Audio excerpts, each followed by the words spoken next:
All right, welcome back, everybody. Politics and Profits. I'm Rick Amato. We saw some good humor in a previous segment from Ken Emmons. Excuse me. Now, let me welcome friend and well-known folks. My next guest is a comedian. He's been a writer for some of the top shows you've watched on CBS, on Netflix. In fact, you've seen him as a guest over at Fox News. Let me welcome from New York, Michael Loftus. Michael, good to see you. It's great to be here, man. I'm really digging it. We're everywhere now. We just keep continuing to grow. And you know what, Michael? Tell our viewers why you're in New York, because you're from Los Angeles. You went to New York on a project, but something happened. Yeah, I originally came out here. I was writing on a television show for Netflix. We were going to do 10 episodes. We got 7 of them done. And then the COVID, the Wuhan, grab your masks and run for the hills. That hit hard. So we're on a little bit of a shutdown. And I was lucky enough, I was doing some stuff over with my friends at Fox News.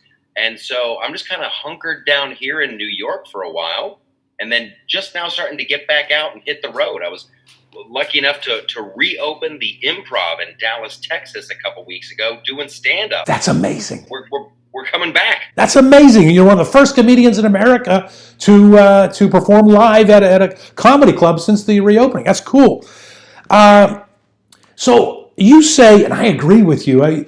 We probably have a friend in common who's passed away, Andrew Breitbart.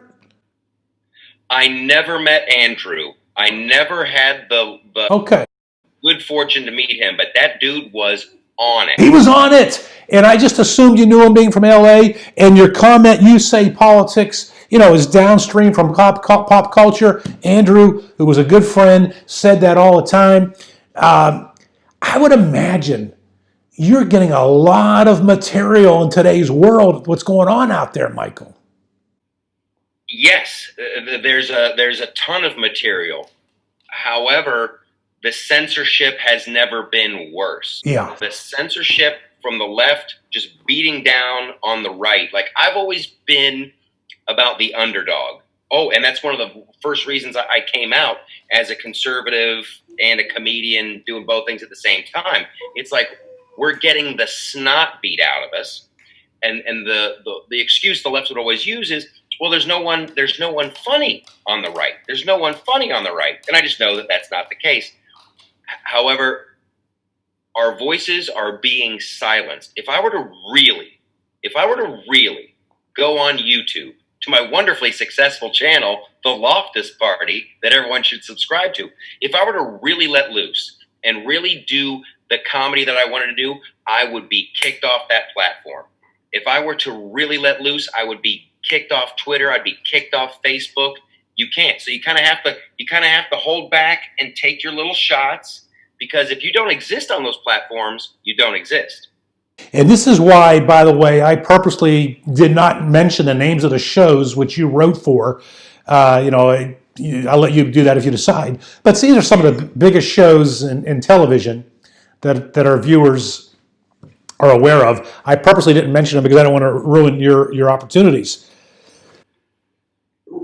Isn't that a sad thing? But it's very true. And I thank you for doing it, because people go, oh, well, who does he write for? We should boycott that show. We should get out the pitchforks. It's bad out there. Tucker Carlson just had that happen to him. Not much a boycott, but people were threatening to boycott Disney, and they just pulled their sponsorship from his show over what you're, an example of what you're saying.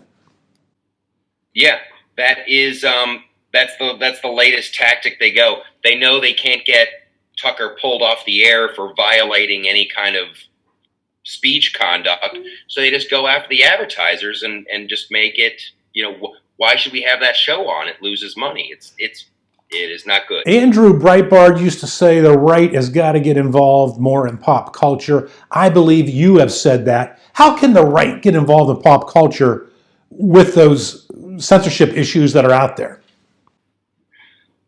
This is, first of all, many, many moons ago, when dinosaurs ruled the world, the actors took over the studio system.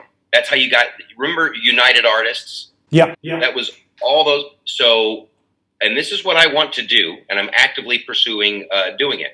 I want to get together with creators, good storytellers, talented people on the right. And then we are going to start our own streaming service. We're going to start, I have a website right now, theloftusparty.com, and I'm going to build that out so I can start streaming for free entertainment. Just funny stories, good stories, movies. And it certainly doesn't have to be religious. I just want to tell good stories with the values that we all hold dear. It sure occurred to everybody. Growing up, you used to have like Tarzan movies, just a guy on his own. You would have what was that, Daniel Boone with Fess Parker, just a guy on his own. Gunsmoke, just a lone person who has to make the Lone Ranger, just a guy by himself that has to make the right choice. We need more things like that. We need more just purely entertainment that have our core beliefs at the I look forward to that website and helping you promote it any way I can, Michael. Michael, we're down to our last 2 or 3 minutes here. I just want to get your comedic take. Lots going out there. Joe Biden's got to be a great source of material for you, huh? At first, I wouldn't make fun of him because I felt sorry for him. Yeah. I really did. Just he can't keep 2 words together. When you can't remember the beginning part of the Declaration of Independence, when you're like, and all men are created, the thing, that's a problem. That's a problem. But he's not letting up, so I'm not letting up. I find it very funny that everyone is like talking about systemic racism and the system is the system. I tell you, if you want to talk about who's been running the criminal justice system, look at what Joe Biden did. Look what Joe Biden did with the Clinton crime bill in '94. Yeah, that's right. That's right. I don't know how he can point fingers at Trump when Trump just got there and Biden's been there since '73. It's that weird thing where at one point, he's been in politics as old as he was. Both birthdays match. And I've been here for 80. That should never happen. All right, Michael Loftus. Again, the website is theloftusparty.com? Yes, theloftusparty.com. And our viewers can look for you across America at various comedy clubs. Perhaps we'll see you again over at Fox News. Any final comments? Support the artists on the right. It's not enough just to say something pithy on Twitter and then run away.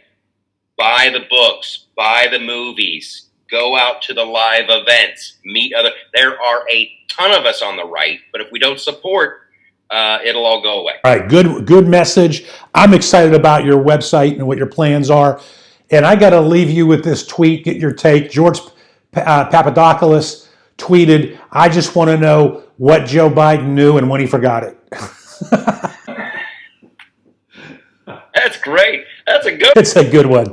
All right. I'm Joe Biden, and in 2020 I can beat Joe Biden. That's funny. All right, broadcasting from the Liberatory CPA Studios. I'm Rick Amato. Back after this. Politics and Profits with Rick Amato is brought to you by Liberatory Accounting, the IRS problem solvers. To find out how Liberatory Accounting can help you, call 877-6-SOLVER. That's 877-6-SOLVER.